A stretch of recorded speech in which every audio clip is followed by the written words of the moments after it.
Hi hello नमस्कार मैत्रिणींनो, आजच्या व्हिडिओमध्ये तुमचं खूप खूप खूप स्वागत आहे। चला आज आपण करूया लाल माठाची भाजी। लाल माठाची भाजी बघा अशी दिसते, छान स्वच्छ धुवून घेतली आणि भाजी खूपच चवीला पण छान असते आणि आपले ज्यांचे हातपाय वगैरे दुखतात ना, महिलांसाठी विशेष करून सगळ्यात चांगली असते ही भाजी। याला जास्त आपल्याला साहित्य वापरायचं नाहीये, तर साध्या आणि सोप्या साहित्यामध्ये बनवूया लाल माठाची भाजी। तर चला साहित्य सांगते तुम्हाला। एक कांदा मोठा कापून घेतलेला आहे, हिरवी मिरची, लसण आणि फोडणीला फक्त जिरे टाकायचे, मीठ, बस एवढ्याच साहित्यामध्ये आपण ही भाजी बनवूया। बघूया। चला आपण कढई तापत ठेवलेली होती गॅसवर, त्याच्यात आता तेल टाकू।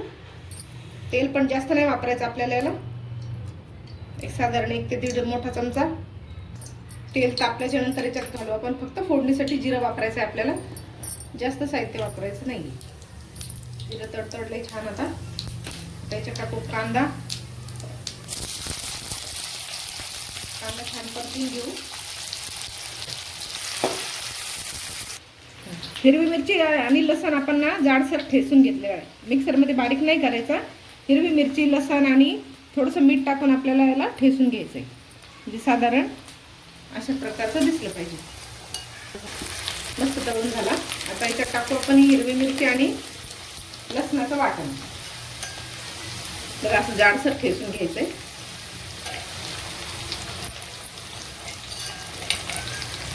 साधारण तुम्हाला जसं तिखट आवडतं ना त्या प्रमाणात घालायचं तुम्ही मिरची। कमी घाला, नाही तर मग तुम्हाला आवडत असेल तर तिखट झणझणीत बनवा। थोडंसं याला तळून घेऊ, हिरवी मिरची लसणाचा कच्चापणा दूर होईपर्यंत। याच्यात टाकू थोडीशी हळद। हळद पण आपल्या मर्जीनुसार टाका, टाकली तर चालते, नाही टाकली तरी पण चालते, थोडीशी टाकली आपण।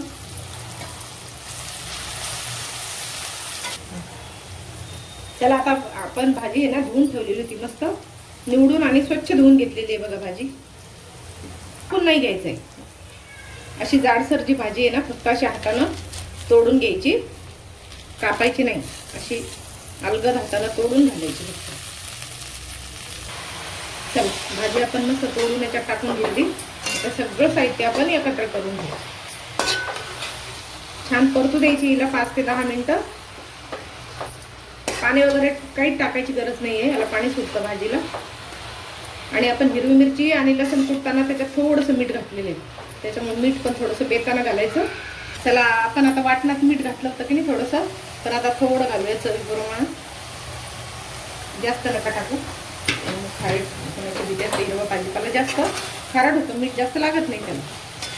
तर चला आपली भाजी अशी जास्त शिजू द्यायची नाही, फक्त पाणी त्याचं अंगचं पाणी सुकेपर्यंत तिला शिजवायचं आहे।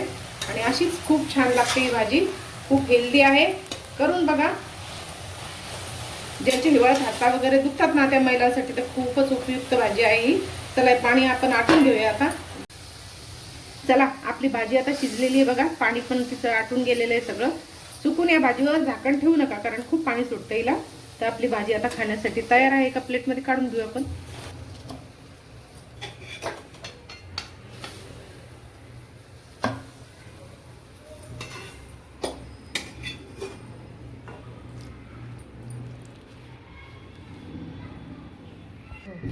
चला तर आपली लाल माठाची भाजी खाण्यासाठी तयार आहे। खूप पौष्टिक भाजी असते ही, जास्त काही साहित्य वापरायचं नाही याच्यामध्ये। शेंगदाण्याचं कूट पण ऑप्शनल आहे, तुम्हाला आवडतं तर टाका, नाही तर अशीच करून खाल्ली तरी पण खूप छान लागते। तर चला मग मस्त खा आणि स्वस्त राहा। व्हिडिओला लाईक करा आणि रेसिपीला शेअर करा। भेटूया नेक्स्ट व्हिडिओमध्ये, तोपर्यंत बाय।